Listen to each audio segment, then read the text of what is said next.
my name is Alexis Familia, and I am the instructor for the Western Thunder Drumline. This is going to be a series of videos, kind of just for each section, making sure that you guys are knowing what's going to be happening with all the stuff that you need to learn. And maybe you can get a little bit more prepared for band camp, rather than just showing up and just kind of like having the music learned. The purpose of these videos is kind of to show you all the extra stuff that we do in all of our music, particularly like visuals and like small music changes that we do. The aim of that is just to kind of have you guys be on board a little bit faster for when we get to band camp, and so we don't have to worry about cramming so much music into a short little span of time. Just some basic things. This applies for all sections of the drumline and just kind of basic like procedure things and how we look and act together as a drumline. So the very, very basic thing is, how do we stand behind our instrument? Essentially, we're going to have our feet together and we're going to have our feet at like this 90-degree angle. And if you're coming from a program that had your feet like this, it's going to feel a little bit different, but hopefully this will feel a little bit more comfortable. And this is what we're going to be going for as the drumline. Whenever we mark time, we are going to pick up the whole foot off the ground, and we're going to essentially do mini stomps into the ground. Pretty authoritative, and we're going to pick up, again, the whole foot off the ground. We're not going to just like keep the toe glued to the ground. Some of your previous programs might have done that, but here we are going to pick up the whole foot, and hopefully you should be able to feel time a little bit more solidly than if you were to do this, or even just like have a very small mark time. So make sure that when you mark time that you could even hear it against any type of hard flooring that you have. There's a couple different ways that we stand behind our instruments. Sometimes if we're not marking time, this will just be how we stand. Sometimes I'll ask you to spread your feet into what we call an open second. So if this is a closed position, like a first position, this is like a second open position. This is a little bit more relaxed. Sometimes we'll ask you to do this. Here at Western Thunder, we have two ways to bring our sticks up to the instrument. The first way is we have our sticks or mallets or cymbals kind of just at our side. When we have a tap off or we're about to play something, you're going to see something like this. 1, 3, mark time up, and then we begin playing. For the snares, quads, and bass drums, there is an alternative to how we're holding our sticks. The first way, like I said, is by our sides, just relaxed and open. The second way is having our sticks in. If you're a snare drummer, you're going to be holding them together in the traditional grip. If you're a quad drummer, you'll be in the mash grip. If you're a bass drummer, you're going to bring your mallets up to the rim and you're going to kind of grasp the rim so that when you go out, that'll be your playing position, and then you come back in for a sticks in. So there's two ways. The more relaxed, being at the side and coming back up, and then the other way is to have our sticks in a playing or in an in position, and then coming out on that count on count 7. So 5, 6, out. When we're in rehearsal, it is a very common thing to hear a few commands. The standby or relax command, that essentially means that you are not about to play something at all. It is time for you to just chill and listen to whoever is talking to you. Standby or relax is not a time for you to be talking. That is not the time to be socializing with the people next to you. That is the time to listen to your instructor or your section leader, depending on who is the center of attention in that moment. When we're about to play something, I'm going to say set, or let's go, let's get ready, and you are going to get, set, ready to play the rep. Whoever's tapping it off, whether that's a metronome, the center snare, or if whatever the piece is, however it gets started, will then happen. So you'll be at a relaxed standby position, and then you're going to hear set or get ready, and you get set and you get ready. The rep begins, and you do the whole process of mark, out. You play the rep. When you get to the end of it, one of two things will happen. You're going to get to the end of the rep, and you're going to hit your last note, and you're going to either come down on count 3, or you're going to come in with your sticks on count 3. For cymbals, there is no alternative to just up and down. It's just always going to be up and down. Whatever your first note is going to be, that's going to be where you go to. That's pretty much all the basic stuff that we do here at Western Thunder. Keep an eye out for other things that might have changed even from what you see in this video, and hopefully this will help kind of give you the confidence that you need for the first day of band camp. Up next, you're going to see a series of videos, which is essentially just going to be a deep dive into all the material, particularly just for the cadences and the chasers. And you're going to see pretty much all the visuals that you will do and any musical changes that happen. So stick around, watch the entire video, take breaks if you need to, play along with it if you can. Also find the practice tracks on the Google Drive that I sent out to you guys, and happy practicing, and I'll see you for the first day of band camp. Hey everyone, my name is Brock. I am the snare section leader for the 2025 season of Western Thunder. These videos are just going to be something to help you guys out with, for certain passages or the ways that we do certain stick tricks in all of our chasers and cadences.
So this is for California.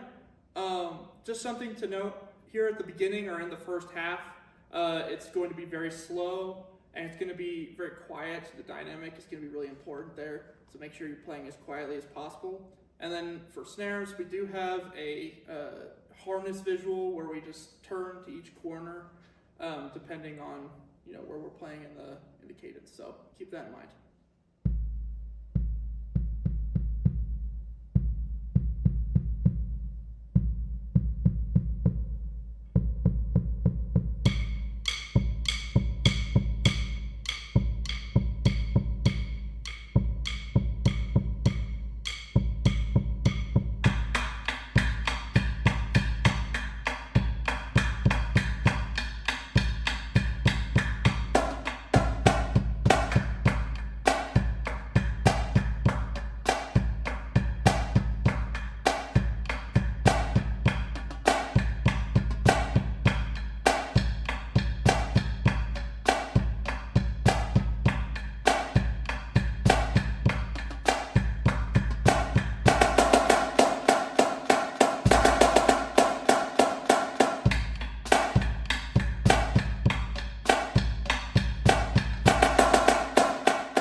This time we're looking at Dre. So this one is technically our hardest cadence or chaser that we play for snares in particular. So to break it down, the hardest part of this cadence is the groove bar, which is going to look like this.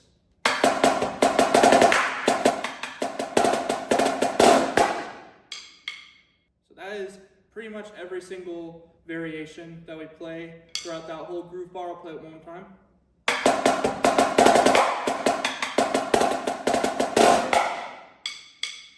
Work that out at the slow, or as slow as you want to, and then we'll come up to tempo.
At stop this time in the 7th bar in on the top row.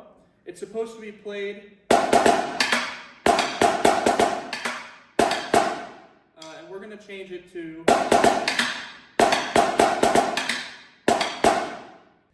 so instead of playing the room clicks on and up, we're going to be playing it on E and.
This time.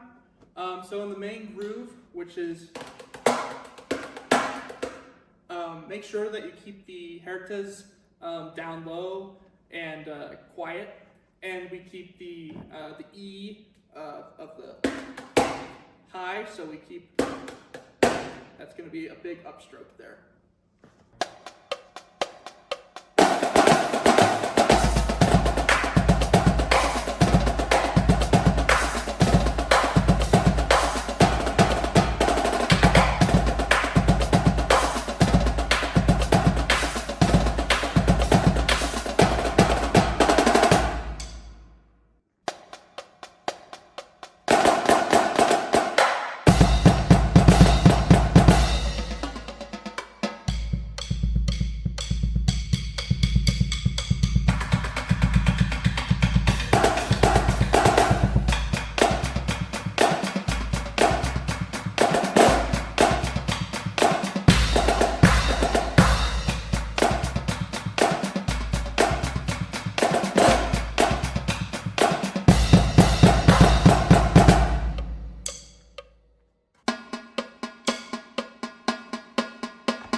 Just one thing to clarify on this one is, think about this one as being swung or in swing in 16th notes instead of 8th notes like it usually is in jazz. So it's going to feel a lot more energetic.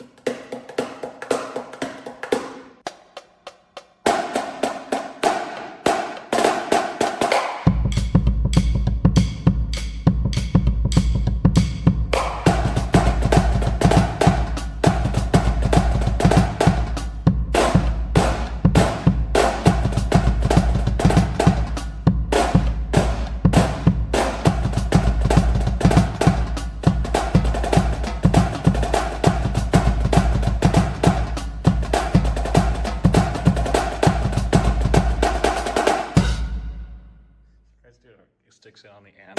We do now. That's sick. All right, so now we're moving on to the sequence. The first cadence in the sequence is called Pet the Kitty. So we're going to start with this first chunk, which is the beginning to A. There's going to be 2 bars in the middle of this section that's just empty space, and it's going to be pet the kitty, stroke the kitty, down, up, boom.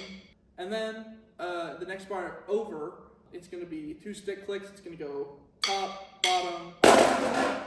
All right, so it'll be, the whole bar will be. Moving on to letter A, this is kind of the groove section. The only thing I'll say in this section is the 4th bar into A. It's going to be a press buzz, so it'll be. We see this a lot where freshmen come in and they want to do, and it's not that, it's press buzz to the guts. Moving on to B. This section is the most visual heavy section. So starting off at B, can also be helpful for returning members. We're slightly changing it from the past. It used to be tap, tap, yeah. But now we're going to change it to in, tap, tap, in. So at tempo, it'll be tap, tap. All right. Then the next bar, next 2 bars actually, it's going to be.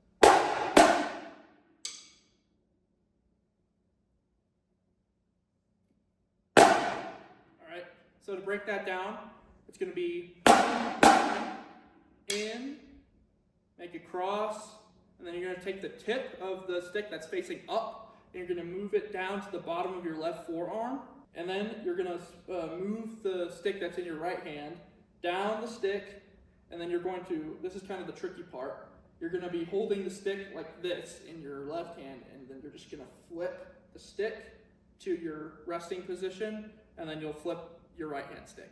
So at tempo,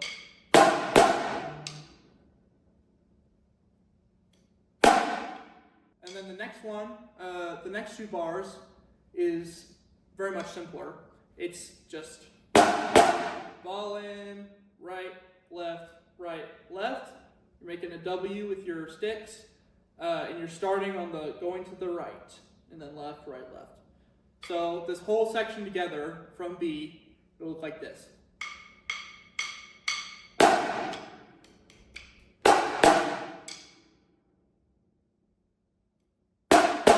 Ball in, right, left, right, left.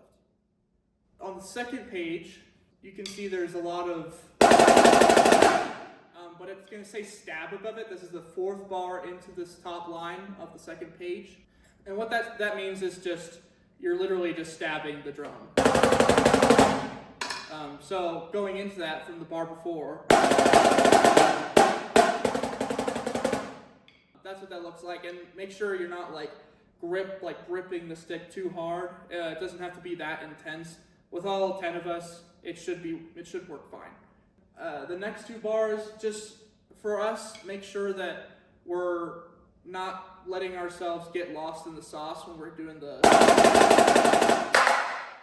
And I always, every year I usually say it's usually beneficial to kind of have a small pulse when we're doing that. It's okay to have that as long as it's not too noticeable and it's not like accents. Keep that in mind, and yeah, that's Pet the Kitty for you.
So this time we're looking at Tio Loco, which is the second cadence in the sequence.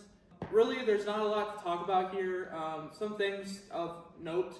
In the fourth bar of Tio, you're going to see, and we're going to go straight up, and the vocal is mustache, mustache. So it'll be mustache, mustache. 5 bars into letter A, you're going to see, and that's not written in the music, that's stick click, so make sure that you're aware of that. The last thing is the vocals at the end, which comes right after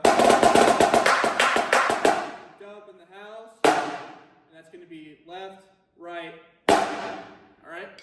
So one more time, it's going to be dub in the house, and then those last 2 bars, there's another vocal. So make sure that's like guttural, make sure that that's loud. Alright, and that's Tio.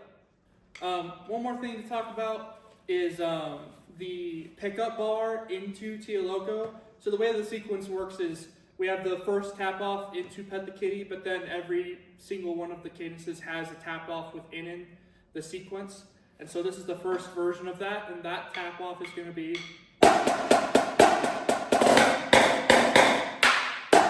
So in the last bar of Pet the Kitty, you'll see, and for us, you'll want to have that left hand so that we can go straight into that.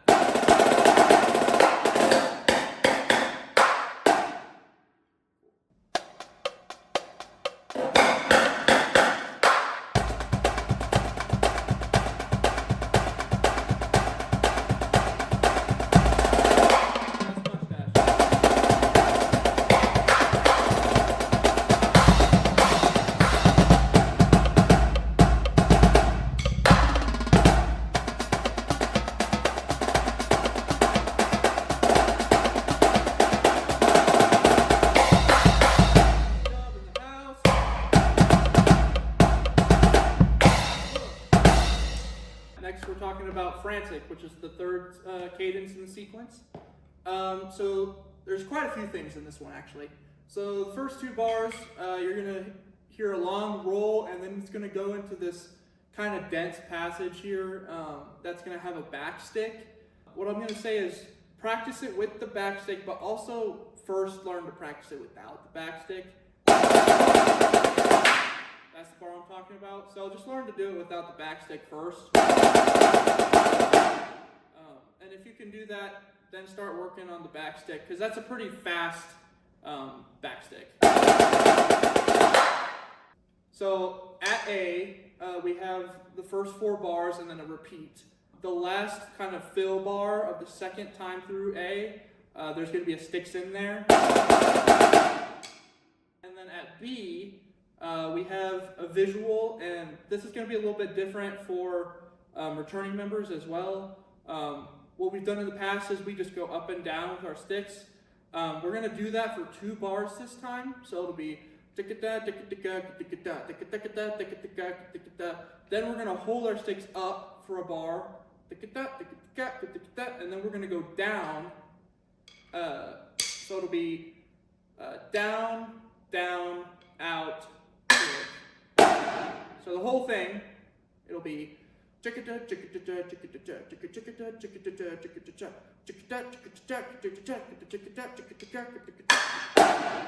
that's the whole 4 bars of B. The next kind of chunk, we have another visual, which is we're going to be moving our head up and to the side. All of the snares should be unison in this moment. So it'll look like this.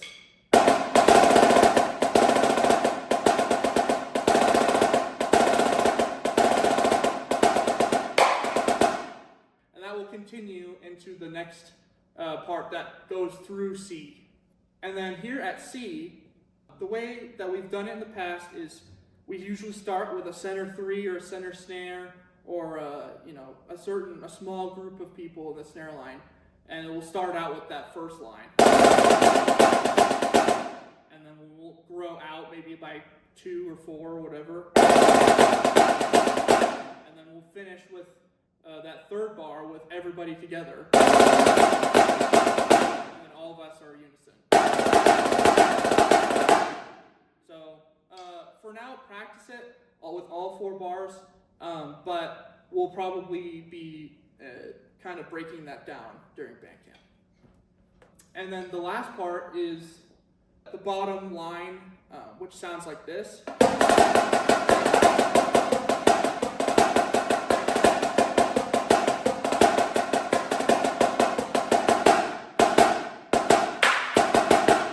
Those are going to have back sticks and on your right and your left.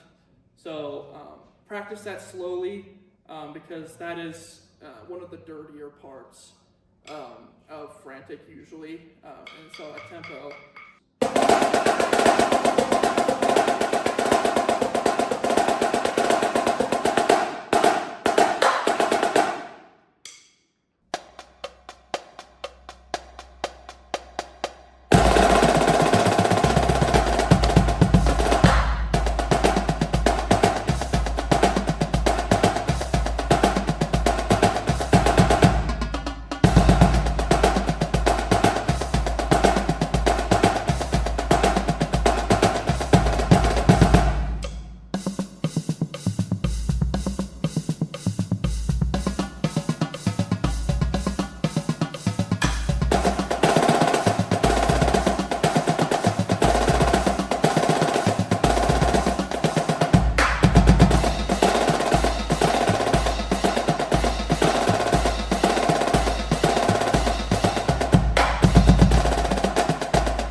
This time we're talking about Yellowstone, which is the 4th cadence in the sequence.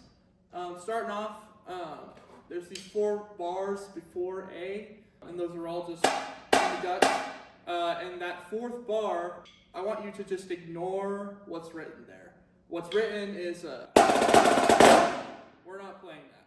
We changed this, so what it now is, so right, shot. The next thing is at B, there's a visual we do there, a small visual. It just looks like this. So the bar before.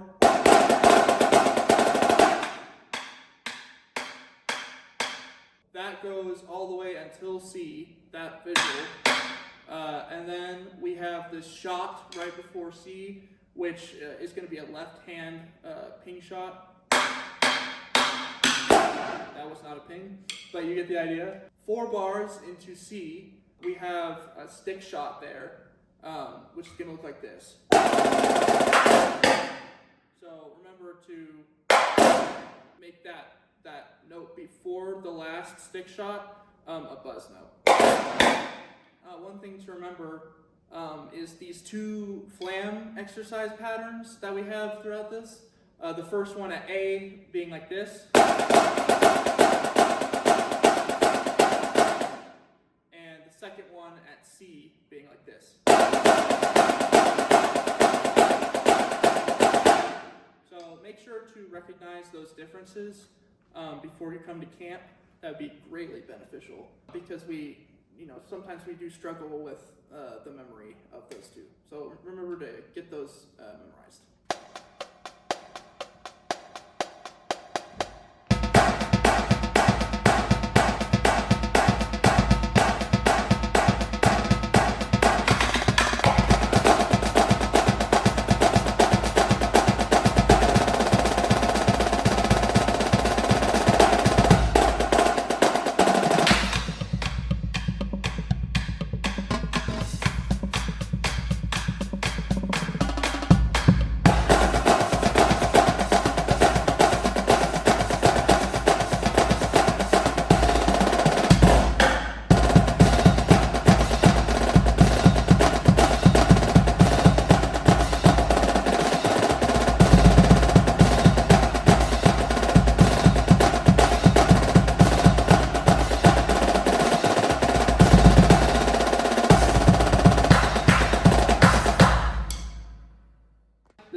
sequence. This is called conga. This is the 5th part.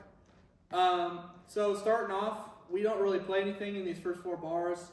We do have a visual, and it's just like rowing the boat. So we're starting off with, we're starting on our right side, right side, in, out. So 4 bars, it'll look like this. Bum, ba-dum, bum, bum, bum, bugga-digga, bum, bugga, bum, bugga-digga, bugga-digga, bum, ba-da-dun-dun-dun, digga-digga-digga-digga-digga-digga-digga-da.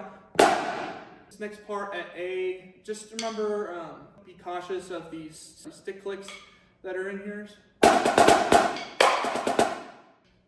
The last bar in the 2nd line of conga, or on the 2nd line, we have some stick clicks that are going to be like, we're clicking our sticks to the person next to us.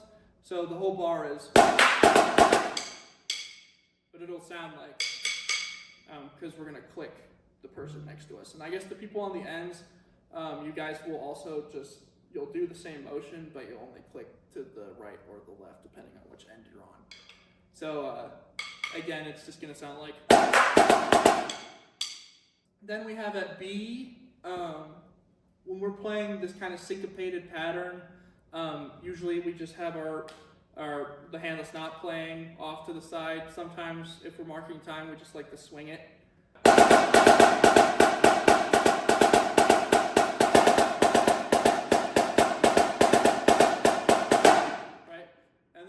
This open bar in between the 2 repeated bars, I guess, is yeah, and then we go up and down. So dun, and then the same thing repeats. And then that's pretty much conga.